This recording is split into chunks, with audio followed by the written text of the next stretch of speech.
നമ്മൾ പഠിക്കാൻ പോകുന്നത് e-waste-നെ കുറിച്ചാണ്. E-waste or electronic waste. It's a growing global problem referring to discarded electrical and electronic equipments. Electrical എക്യുപ്മെന്റുകൾ നമ്മൾ ഈ ഉപേക്ഷിക്കുന്ന ഒരുപാട് എക്യുപ്മെന്റുകൾ പ്രകൃതിയിൽ ഒരു വേസ്റ്റ് ആയിട്ട് കുന്നുകൂടുന്നുണ്ടെന്ന് നമുക്കറിയാം. It includes a wide range of items from computers and phones to appliances and televisions.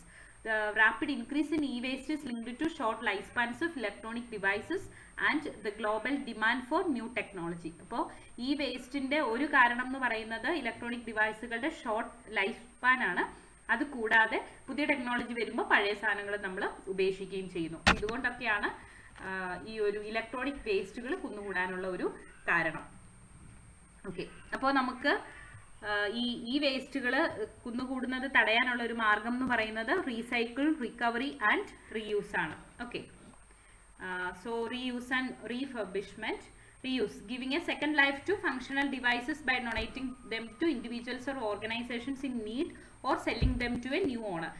നമുക്ക് ഉപയോഗിക്കാൻ വീണ്ടും യൂസ് ചെയ്യാൻ പറ്റുന്ന സാധനങ്ങളാണെങ്കിൽ അത് ഉപേക്ഷിക്കാതെ മറ്റാർക്കെങ്കിലും അത് ഡൊണേറ്റ് ചെയ്യോ സെല് ചെയ്യോ ചെയ്താൽ വേസ്റ്റ് ആവുന്നത് തടയാൻ പറ്റും. Then refurbishment, repairing or upgrading electronic devices to extend their life span and functionality. അവിടെ ലൈഫ് സ്പാനും ഫംഗ്ഷനാലിറ്റിയും ഒക്കെ എക്സ്റ്റെൻഡ് ചെയ്യാൻ വേണ്ടിയിട്ട് അവയെ അപ്ഗ്രേഡ് ചെയ്യുക അല്ലെങ്കിൽ റിപ്പയർ ചെയ്യുക. Then repurposing, converting electronic components or devices into new functional items. ഒരു ഐറ്റത്തെ മറ്റൊന്നാക്കിയിട്ട് ഏതെങ്കിലുമൊക്കെ രീതിയിൽ ചേഞ്ച് ചെയ്ത് നമുക്ക് യൂസ് ചെയ്യാൻ പറ്റും. ഓക്കെ, അങ്ങനെ നമുക്കിതിനെ റീയൂസ് ചെയ്യാൻ പറ്റും.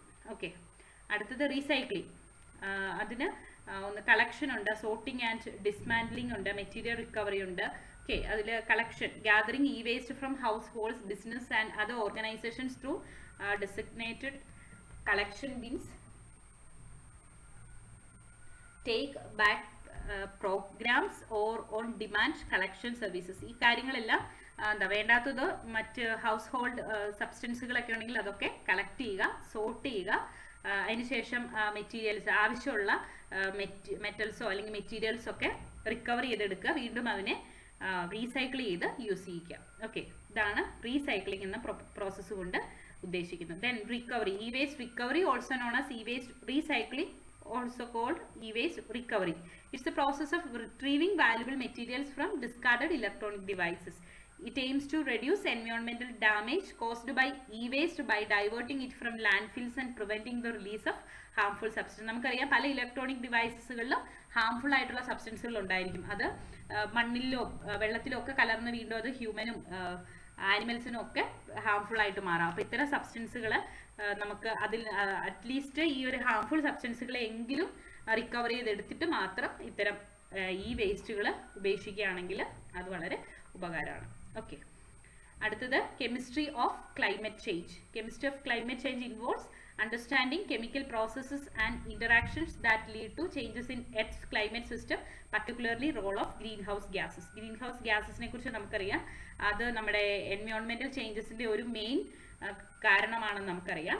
സോ ഈ ഒരു കെമിക്കൽ പ്രോസസ്സുകൾ അല്ലെങ്കിൽ interactions that lead to change in earth climate system ഇതൊക്കെ അറിയുക എന്നുള്ളതാണ് കെമിസ്ട്രി ഓഫ് ക്ലൈമറ്റ് ചേഞ്ച് കൊണ്ട് ഉദ്ദേശിക്കുന്നത്. ഇപ്പോൾ കീ ആസ്പെക്ട്സിലുള്ളത് sources and sinks of these gases, their interactions in atmosphere and how they impact climate. Greenhouse ഗ്യാസസിനെ നമുക്കറിയാം, കാർബൺ ഡൈ ഓക്സൈഡ് ഒരു ഗ്രീൻഹൗസ് ഗ്യാസസ് ആണ്. പ്രൈമറി ഗ്രീൻഹൗസ് ഗ്യാസ് എന്ന് പറയുന്ന കാർബൺ ഡൈ ഓക്സൈഡ് ആണ്. ഫോസിൽ ഫ്യൂവൽസ്, ഡീഫോറസ്റ്റേഷൻ വഴി, industrial process ഒക്കെ വഴിയാണ് കാർബൺ ഡൈ ഓക്സൈഡ് പുറന്തള്ളുന്നത്. സോ അതൊരു ഗ്രീൻഹൗസ് ഗ്യാസ് ആണ്. Then methane, another potent greenhouse gas ആണ് മീഥേൻ എന്ന് പറയുന്നത്.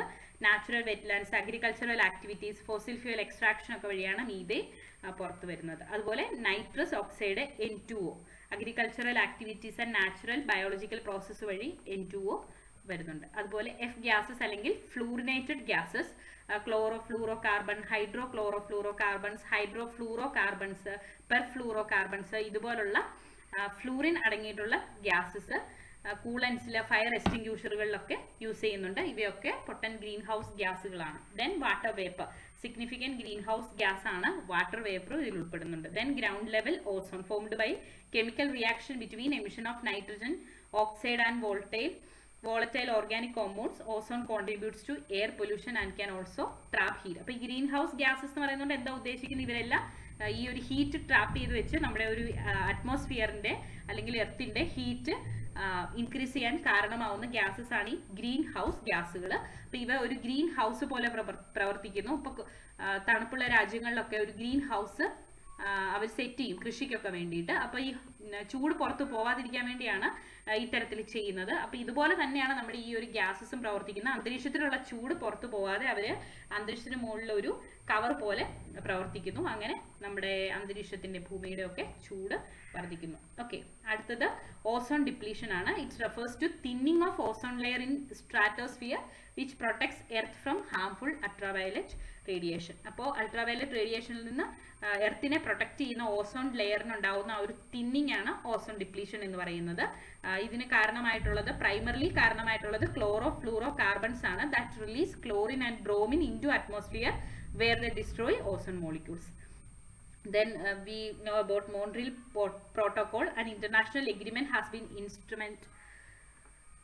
instrumental in phasing out these ozone depleting substances. അപ്പോൾ ഈ ഓസോൺ ലെയർ ഡിപ്ലീഷന് കാരണമാവുന്ന ഗ്യാസസ് പുറത്തുവിടുന്നതിനെ തടയുന്നതിന് വേണ്ടിയുള്ള ഒരു എഗ്രിമെന്റ് ആണ് Montreal protocol. So what is ozone layer? Ozone layer is a region of stratosphere between 15 and 30 kilometers above Earth's surface. It contains a high concentration of ozone molecules.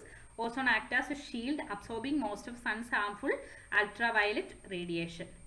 So ozone depletion is the process of human-made ozone depleting substances like chlorofluorocarbons are released into atmosphere.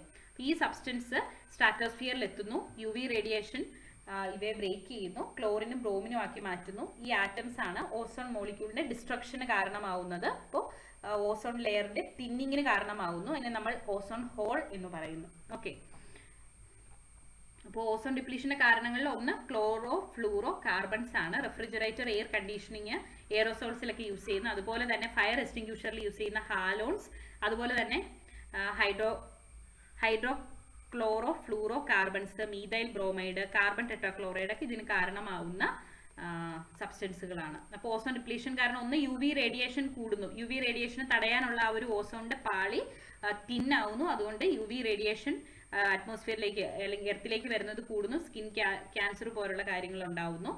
പ്ലാന്റ്സിന്റെ marine ലൈഫിനൊക്കെ അത് damage ആണ്. Material ഡിഗ്രഡേഷന് കാരണമാവുന്നു.